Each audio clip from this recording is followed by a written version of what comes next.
Okay, good afternoon, everybody. Welcome once again to the Meat and Potato Show, conservative talk and awesome rock. Of course, you know I am your host, Christopher Mader, and the candidate interviews roll on here on the Meat and Potatoes 2012 Conservative Media Network. We are gearing up fast and furious, pun intended, to August 30th, a candidate symposium. And another one of my guests is going to show up at August 30th at the Candidates Symposium. He went to Middlesex College, graduated with an associate's degree. He is running for the 3rd Middlesex District, which covers Maynard, Bolton, Hudson, Stowe. That was Paul Salucci's old seat. He's running for state representative, and please welcome to the show my good friend, Paddy Dolan. Paddy, thanks for having me. Thank you so much. So, Paddy, that's a good old-fashioned Irish name there. Yeah. And of course, Massachusetts, we all know that Massachusetts has a huge history of the Irish being involved in politics.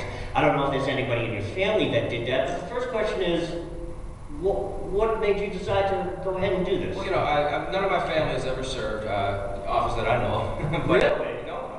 But I've actually, I've lived in my district my entire life. So I've seen firsthand what we're going through because my loved ones and we're going through the same things. I'm tired of seeing my friends and family priced out of our homes that we Very grew good, up in. yeah. So that really was my driving focus. So, speaking about the economy, I mean, it seems like a lot of the candidates, a lot of the politicians, they get into office. They seem to not just serve the people, they serve other politicians. Yeah. And a lot of the laws that get passed, it seems like, I've said this before on many other interviews, that it seems like these guys are just making this stuff off the top of the head. I hear you. They're not even paying attention to what the people want. To a certain degree, they're listening to the constituents, but the constituents as far as activist groups are concerned, instead of businesses and small businesses and community groups. So why don't you take it from there? I couldn't agree more. I'm tired of these votes, behind closed doors. We need that's Julia, right? We need a lot more transparency in this matter. The fact of the matter is, there's a lot of talk out on the streets that, like you're saying, these career politicians, they're in it for themselves. They're in it to, get a pension. They're in it to, get a nice little stipend off for their gasoline.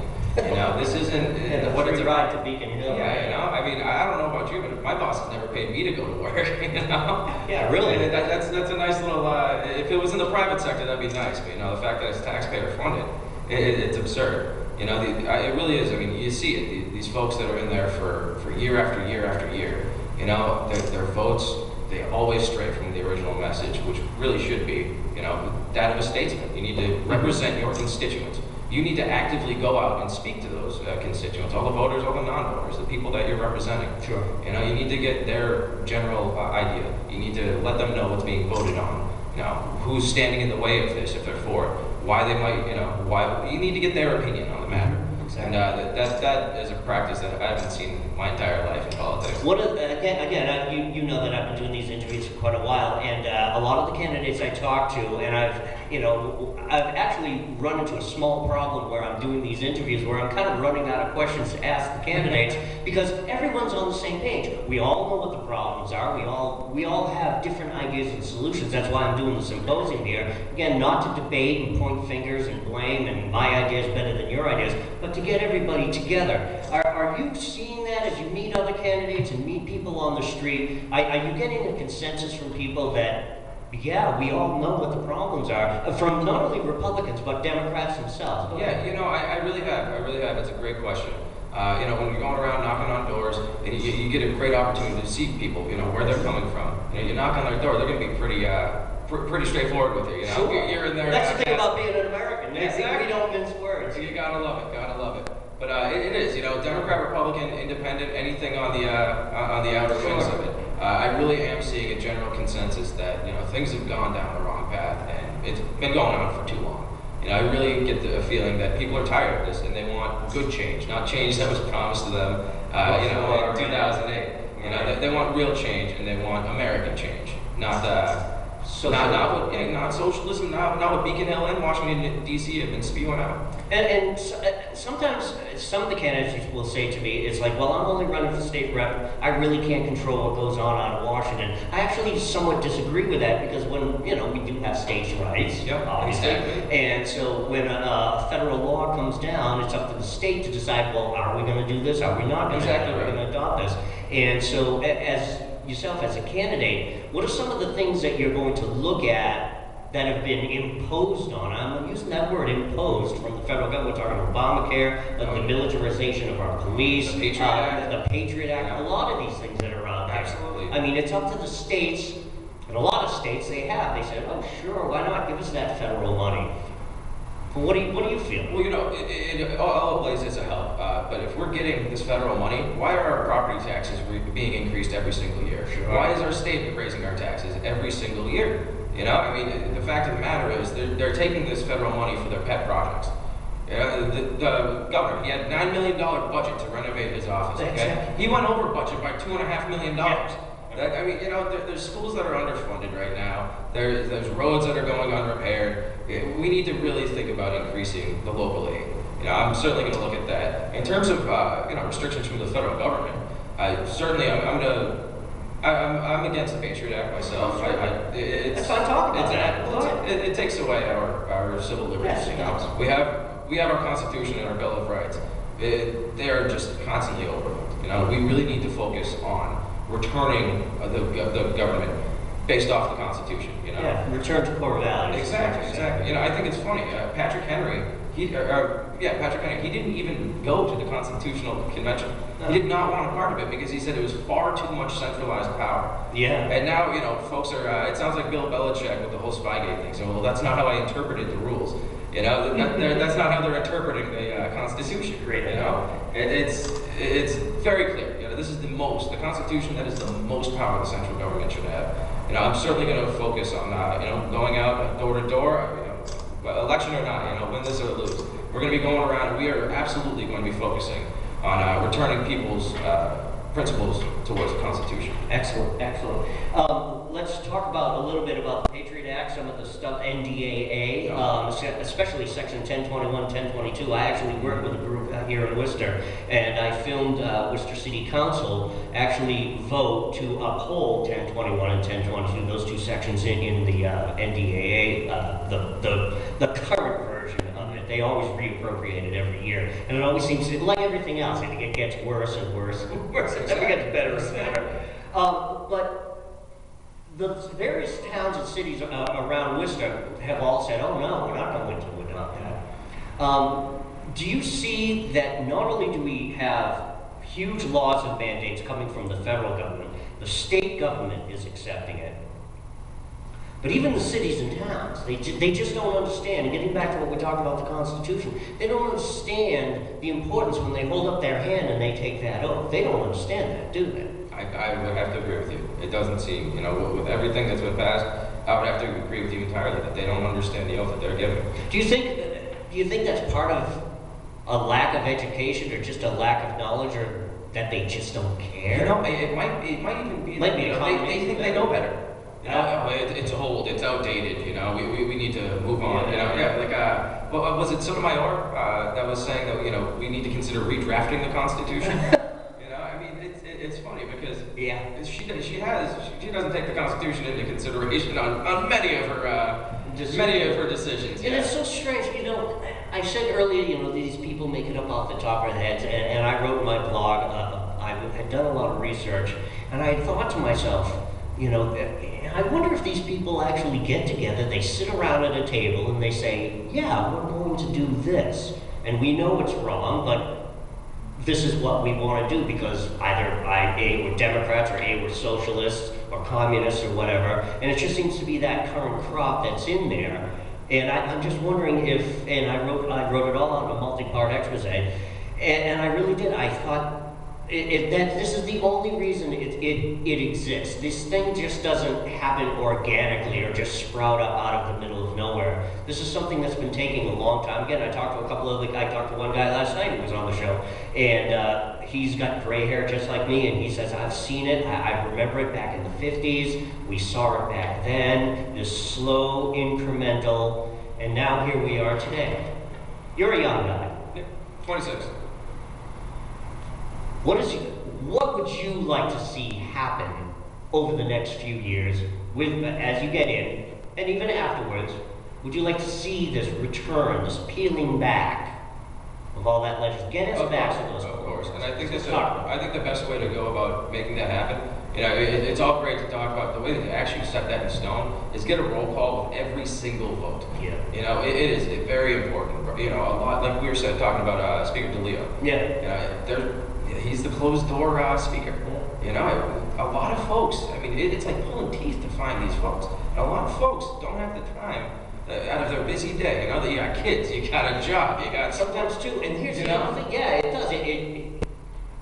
Because of the crappy economy, because of the situation with families, you're right. People don't have the time. It's not because they're lazy and they don't care. They simply, there's not enough hours in the day. They're working 2 jobs trying to make ends meet. Exactly. So, every elected state representative, again, Democrat, Republican, Independent, whatever, it's their inherent responsibility to go out there and let the people know what's being voted on, to ask their opinion on the matter. That's how we get it done. A roll call with every single vote. You start spreading awareness afterwards. You go to the media. If they don't play it, you go to the internet. You use social media. You do mailers. You get out to the people and let them know what's being decided on and how each individual representative actually voted for this. Sunlight is the best disinfectant in politics. It really is. Yeah. You shed a little light onto it, people find out what's going on, they're disgusted, and they clean it up. That's true. That's very true. Here's a perfect example: the automatic gasoline tax. They voted that in, and I was talking to my wife last night. We were with a friend, and they weren't too well versed on what was going on. And once we explained the nitty-gritty of it, and I worked on the petition drive, and I worked with Desiree with the actual. I did before I started running. So you know what I'm talking about. And so I informed this friend of ours about the nitty-gritty of it, and she was completely appalled by it. And she said to me, as uninformed as she was, she says, "Well, if this gets away, what does that mean for our property taxes? What does that mean for our income taxes?" And we looked at her and we said, "Now you're getting it." This is a test drive. Yeah, I couldn't agree more. Go ahead. It's literally taxation without representation. The fact of the matter is, it should be illegal for these legislators to say, you know what, this is how much that goes up every single year without conversation on the matter. It's deplorable. It is the antithesis of what American politics should be. And I hate to see it happening in Massachusetts, where our great country started. Exactly. It did start here. Yeah, it's so... Well, we do. I was reading Jefferson a while ago, and one of the things that he had talked about is like we've all, eventually countries, governments, it eventually slides its way back into monarchy. And he used the word monarchy back then because that's the form of government they were used to. But that's what we have now. We have an elitist state. We have we use the term now oligarchy of just a few people running everything. But that's where we are now, aren't we? There's a very small amount of elected officials that are making up the decisions for the country, and it disgusts me to see that they are so far displaced from normality. Really. Let's move on to a couple of things I want to talk to you about in your campaign. The establishment GOP, and of course we all know the DNC.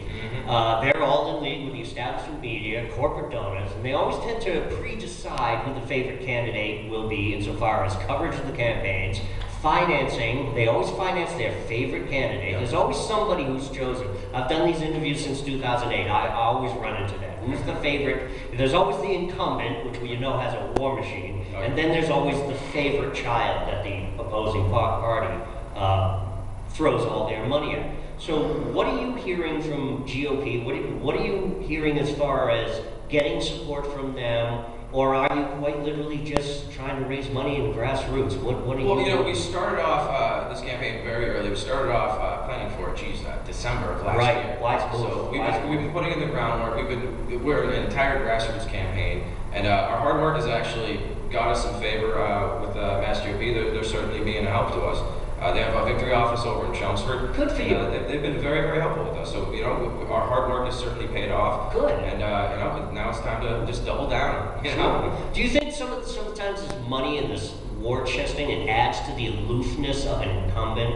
They think, well, I've got all this support from the big donors, the DNC or the GOP, and I don't really have to do anything. Because one of the things That's I've a learned... great point, I've never actually considered it like that, but that's a very good point. Well, the reason why I bring that up is, again, I've talked to tons of candidates this year, and they all say, we're knocking on doors, and practically everybody they meet says to them, I've never met my state rep. Oh, yeah. I've never met my state senator, Oh, yeah. or my congressman. They've never come around. In fact, where is their office? They don't even know this. Yep. That's certainly true. That's certainly true. And you go around, my campaign has, we're going around, we're knocking doors. Yes. In all the towns, and let me tell you, a lot of folks, they don't know who their state representative is. If they do, they've never met them. There's a few that have. A lot of the times you go around, there's a few. But it's mind blowing. When you really get out there, how many or how few people have actually met their state representative. Never mind know who they are. Yeah, and again, I think, like we were talking earlier, I don't think it's laziness. I think it's just because everybody's so busy. It's not laziness at all. If anything, it's laziness on the elected officials for not getting out there and making themselves known. But it's not laziness on the people's part. Well, speaking about the fact that Americans are working so much, I mean, this ties into what we're dealing with in our economy. Again, I was talking with somebody else the other night, and since Deval Patrick, I did not know this. Since Deval Patrick has come in, there has been no new net job growth here in Massachusetts. I actually heard a stunning statistic that since 1990 there hasn't been a new net job. And what I clarified that with the person I was talking to. I said, well, there are jobs out there, and he says, yeah, if you want to go work at McDonald's or bag groceries or pump gas or something like that. He's talking about an industry. An entrepreneur who invents the better mousetrap, who says, I'm going to go to Massachusetts and set up my business. That hasn't happened. That's true. Well, we're forcing them out. We're pricing them out just like we're pricing out our families and our friends with property taxes, Exactly. Maynard, that's my hometown. Yeah, that's an affluent area. Oh, no. You don't think so? No, it's working class. It's a very working class, blue collar area, yeah. They're Maynard, Bolton, Stowe, they're real blue collar. Really? Good old Milltown. But, you're growing up in Maynard, they have the highest property taxes in the state right now. Mm-hmm. I mean, there's little to no services being merited to, or being given to actually merit that. But it's ridiculous. It's kind of the social norm of these elected officials. They just go in there, they hike up the taxes to make a name for themselves, and then they jet. The people are tired of this. We can't afford it anymore. And how, I was at an R&B meeting earlier this year where they announced that they're going to hike up all of the fees. And again, I wrote for the Worcester Herald an article. I filmed that, and I wrote an article for the Worcester Herald. And one of the things I had said was that what this is going to do, obviously, it's going to hurt working class, Milltown, Absolutely. the working poor, even people who are unemployed or on welfare. Yep. Because if you're looking at a $50 inspection sticker, and somebody's driving around the car and they say, I got to get my car inspected, and they're looking at $50. I mean, that's food for the week, as opposed to an inspection. Exactly right. And you know what side they're going to choose. They're going to choose the food for a week. So what this does, now that person's going to get pulled over, given a $100 or $200 fine, and forced to go get an inspection sticker. So it's forcing the poor and the working class. They're forcing them into criminality. And I don't mean criminality as far as, I'm a criminal. It's just by default. It's just I can't afford this anymore. Absolutely. Go ahead. No, absolutely. I have a friend of mine. His cousin lives out in Hawaii. All right, tough life, right? Really? But he went out there for a couple of weeks. He came back and he said, you know what? It's the same exact amount of money, give or take $15 a week to live out in Hawaii as it is to live in Massachusetts. And he's like, why don't I just move out to Hawaii? It's the same thing. $10, $15 a week more. Yeah, a lot of people are going to choose Hawaii, and that's why we see so many people moving out of the state. That's why we see so many businesses moving out of the state. Yeah. Monster.com was housed in Maynard for a decade, at least a decade more. But they finally made the move out to Weston, and part of their company went down to Maryland. Really? So yeah, so I mean, it's a real problem that needs to be taken care Companies of. are just pulling out. Yeah. And now that we have something like between welfare and EBT, it's shot up to close to 1 million. It's probably, the official number is 900,000, but you know how these numbers are always fudged. Oh, yeah. I would imagine it's more towards 1 million, if not more. And we only have about 6 million plus or minus here in the state of Massachusetts. So that's a big chunk of change out of our budget. Absolutely. So with the jobs moving out, businesses not coming back in, population moving out, do you think that we're going to see possibly an economic or budgetary crisis that's coming down the road? It's a real threat. It's a real possibility. I mean, you've seen it in other countries that have used this type of social implementation. It's certainly a reality. You see it in states. I mean, look at California. I mean, it's the same thing. People are exiting out of there. Exactly. I mean, it's a real issue.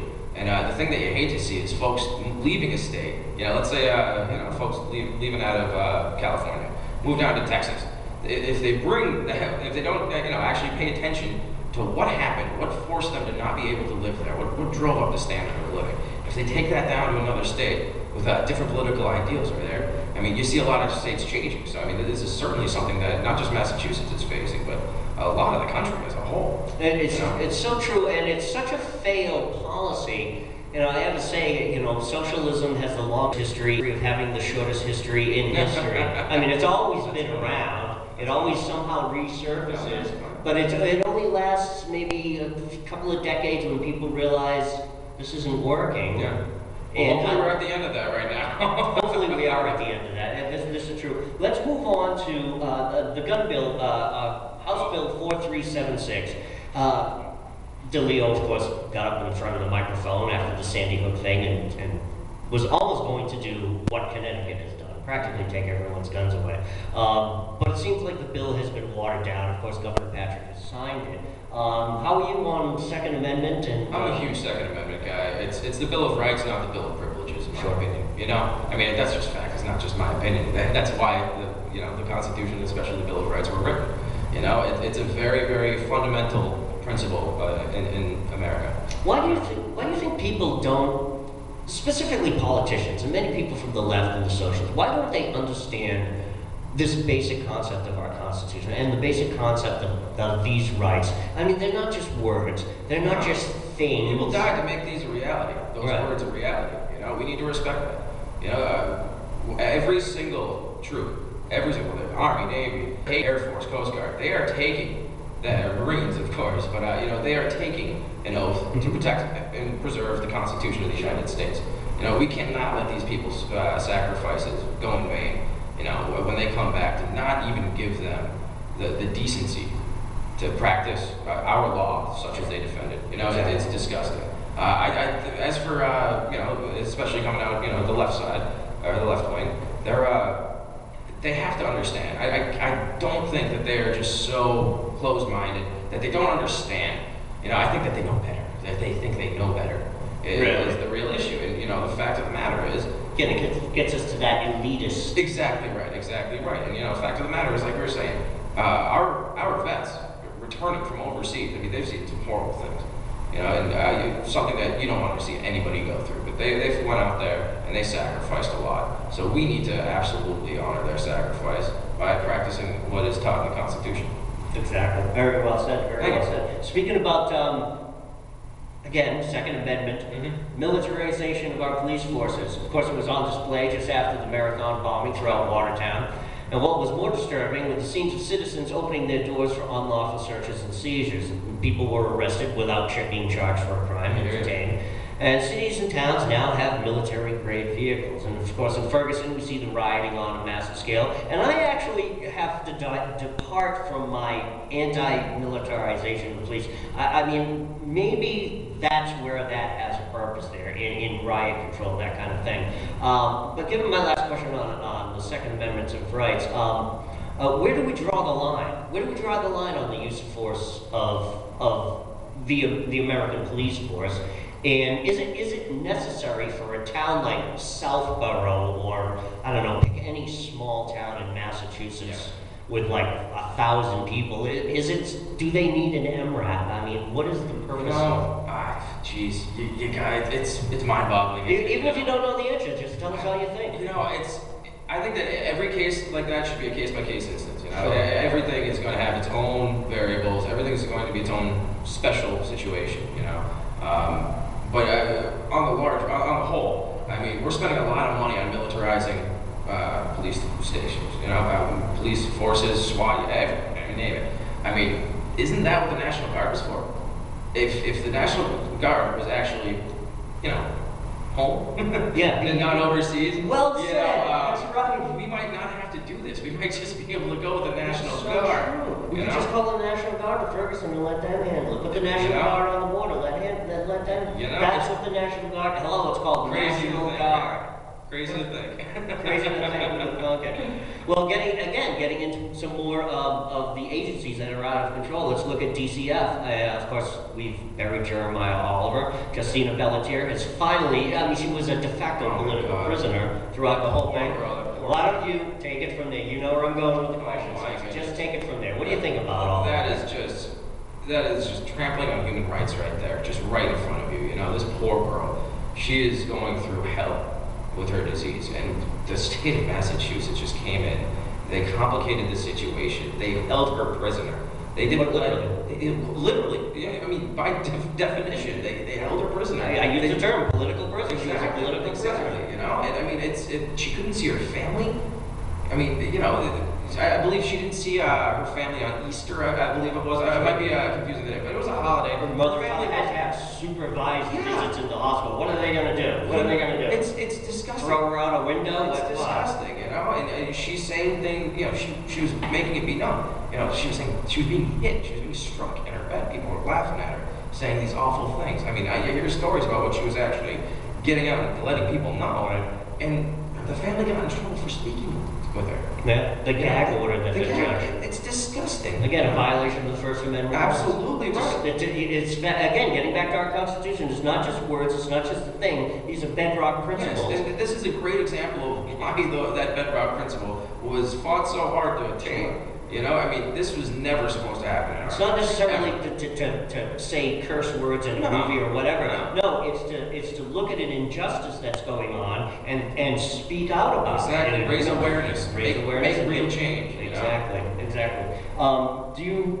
We're looking at 100,000 families a year that are called into Department of Child Services, their auspices, again, we've only got about 6 million people out there, and DCF has been around for quite a long time. They're not doing their job well. They're not doing their job well. That's not even, And here's the thing, too. Statement. They're just terrible. I write a blog, I do research, and I do all this stuff, and one of the things I've uncovered is that there's something like, out of the 100,000 people, I think it's only actually maybe 1 to 5% that are actual abuse cases. The child is being beaten, the child is being abused, and the child should be removed. So you're looking at it, 90 to 95% of the cases where it's just trivial stuff, a custody battle, a false 51A, or the child said or did something in school, or maybe they got in a fight down the street. Yeah, and when you're watering and these people get involved, and they ruin your family. Exactly. Not only are you ruining people's families, you're driving a wedge between a child and their parents. Not only that, but God forbid, there's real child abuse out there. There was real abuse out there. And we need to be focusing on that. Exactly. And when we're watering it down with, a kid says something inopportune at school, so, DCF gets involved or DSS gets involved, we're really taking away our potential to help those in real need. Exactly. And it's a shame to see. It's a shame to see. And speaking about kids in school, again, we've got all these illegal children that are being dumped in here. And do you have kids? I don't. No. Well, I've got kids, and one of the things, as any parent knows, is before you have to send your kid to school, you got to get the birth certificate, the immunization, the doctor's appointments, you got to get your proof of address, you got to fill out 9,000 miles of forms to make sure that everything is all in a row. But from some of the reports I've been reading, these illegal children, they're just going to be let into the schools. Yeah. No immunizations, no paperwork, no documentation. And of course, none of us speak English. None of us, and we have a lot of these diseases. You know, that's I mean, what potential do you see, and how would you deal with this?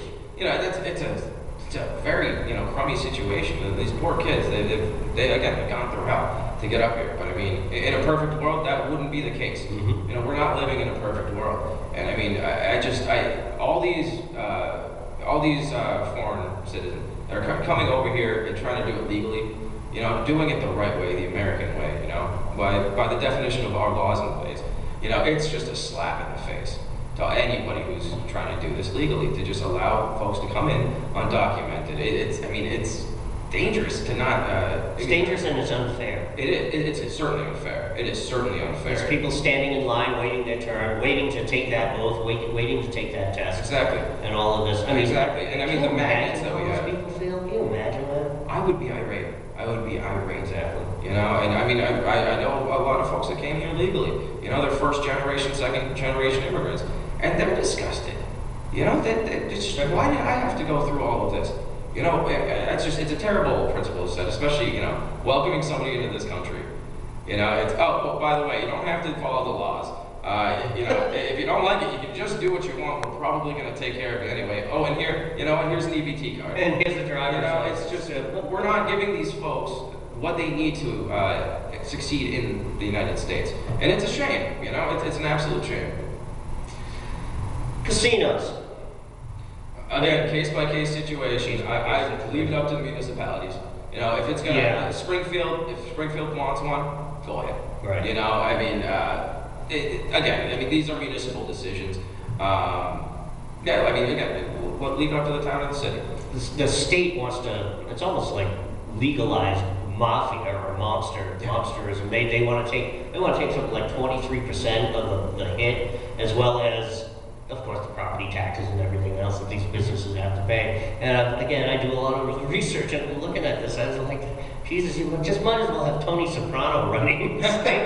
I mean, he could actually probably do a better job of it. I mean, we had it here in Worcester, it got shot down, but again, I wrote a piece for the Worcester Herald, and it was like really, first of all, they've got to put up millions of dollars for a new police annex building just to handle that. Yeah. There was some sort of bond that cost them like $2 or $3 million just to get the plans submitted and get the land surveyed, which was right over here, the old Wyman Gordon place just down the street here.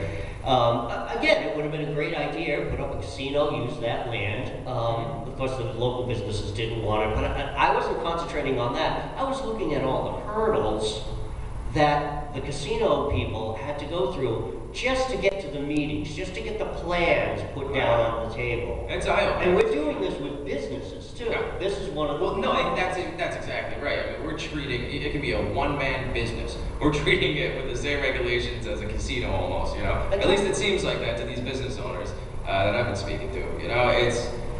We need to allow American business to conduct what we like to call business. Right. And I mean, let's face it, the inventory tax is a great example, We're overpricing and we're complicating the issue. We will not get any distribution giants in here. They will not be moving in here with our inventory tax. 6 states in the country, I think half of the states in the country, actually half of the states. And here's the thing, maybe you can help me. What is the inventory tax? Quite literally, if you have a warehouse full of stuff... You're taxed on it. What? Exactly. So let's get back to the automatic gas tax. What is to stop these legislators from saying, oh, you got a flat screen TV. Oh, you got 2 couches. Oh, no, 3 couches. And that's the thing. It's a slippery slope. It's a slippery slope. That's not happening right now. But if they're passing out the gas tax, like you said, it's a tester. If they see they can get away with it, if they see that people are complacent, they don't rise up and say, hey, no, change it right now. They're gonna do this. So you just explained it very simply to me. Quite literally, if you have a warehouse full of stuff, you're taxed on it. For having inventory. Now with distribution giants, that's the name of their game. That's what they do. And they distribute all the stuff to the stores and to the businesses. I was a chef for 7 years. I was working about 80, 90 hours a week, 6 days a week. And that would literally be like saying, you know what, this is a kitchen tax. This is a restaurant tax. You're charging more because you're a restaurant. Exactly. Excuse me. And unfortunately, you have to. You look at this, and that's, sorry folks, but Reaganomics, trickle-down economics actually works. Not only does it work when you cut taxes, you create more jobs. It works the opposite way. When you tax more, it trickles down to every other business. Trickle down economics makes sense, and you know what? Right now, we're having a trickle up poverty. Exactly. That's where we're at right now. You know, the Democratic Party, in my opinion, they're going out there, you know, especially on the national stage, they're going out there, they're promising the world, and they're under-delivering and underperforming at every single turn. So, you know, and it's so unfair. I mean, you look at the EBT situation going on right now. This is, I mean, this is the standard of life that we're promoting families to stay in. You know, I mean, that's not the American dream. The American dream is to go off and be able to open up your own little store, even if it's a little convenience store, you know? I mean, that's how Store 24 started, Tedeschi, all of these trades, you know? And that's what happened nowadays. Exactly. Shops, everybody. Exactly right. You know, that's the American dream, to be able to go out there, get your own business, provide for your family a better lifestyle than you had. You know, that's what it's about. And we are certainly, the government right now is not providing the people with what they need, which is a friendly business climate, you know, freedom, liberty, and you know, it's a shame. It's what I call the square peg in the round hole. Yeah. I mean, you have a candidate or a politician will say, "Oh, jobs is my number one thing. I'm going to work for more jobs," and then they go into the committee and they say, "Yes, let's pass this legislation. Let's pass this regulation. Let's stop this and let's stop that." And it's like, okay, how do you justify that? Okay, you say you're for jobs, but then you just passed all this regulation. Again, square. How do you fit that square peg into that round? You don't. No, you don't. It's a square peg going into a round. You know, but it seems like the elected officials, they'll keep hammering away at it. They're convinced if they just keep hammering away at it, it'll fit there eventually. But I disagree with that. He came up with the second half of the analogy. You know. All right, Paddy. So, what's next? How's your campaign going? The campaign's going great. We're actually. We're out there door knocking 7 days a week. Yeah. You know, this is an important thing for all you grassroots guys. It certainly is. I mean, that's the way we get the name out there. You know. Yeah. A lot of folks. You know, my campaign manager and I, especially, we've been very active in politics in the area for a number of years. So you know, we have a bit of a rapport with some of the people that we've been knocking for. What did you run for before? Give us a little history. I ran for selectman in Hudson in last year, 2013. I came within around 100 votes of winning, actually. Wow, you know, that's so good though. You know what? First time out of the gates, it was great, and we ran a very professional campaign. My campaign manager and I, as well, we were both candidates. It was a good learning experience. You know, get our feet wet. Sure. But you know, we actually also managed John Dolan for Congress. John Dolan's congressional campaign. So we built up a rapport with some of the folks around here. Good. And you know, so we're getting out there, we're knocking doors, we're spreading the good word to the people. We're seeing what the people want. You know, Sure. And that's a very important thing. And this is, do you see a sea change? Do you think? Again, I've interviewed a lot of candidates, and I always ask this question: do you see a sea change as far as you think we're going to change this House and Senate here in Beacon Hill this year? You know, I think that this 2014. Right now it's like 90% of all Democrats. It's terrible. You can't get anything done. I think we have 14 people in there. But no, but right now, no, I mean, one person can't go in there and pass all these laws. Sure. Thank God the founding fathers of our country made that an impossibility in our governing system. But you can certainly go down that we're just a couple votes away from getting a roll call at every single vote, and that's when things really change. Good. You know, that's how we affect actual political change. So not just this jargon. where's your next event? What are you going to do? Next event, we're actually butts off. We've been working our butts off our grassroots campaign. We're working our way in.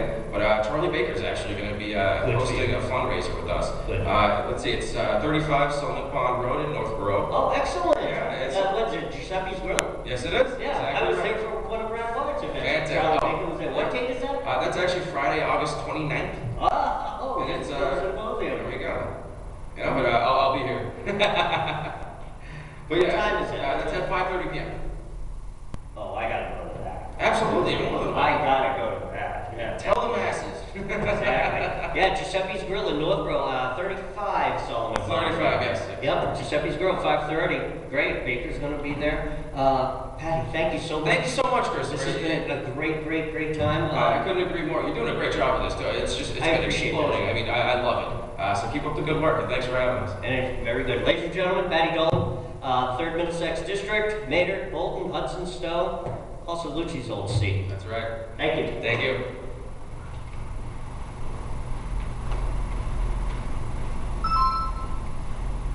That was good.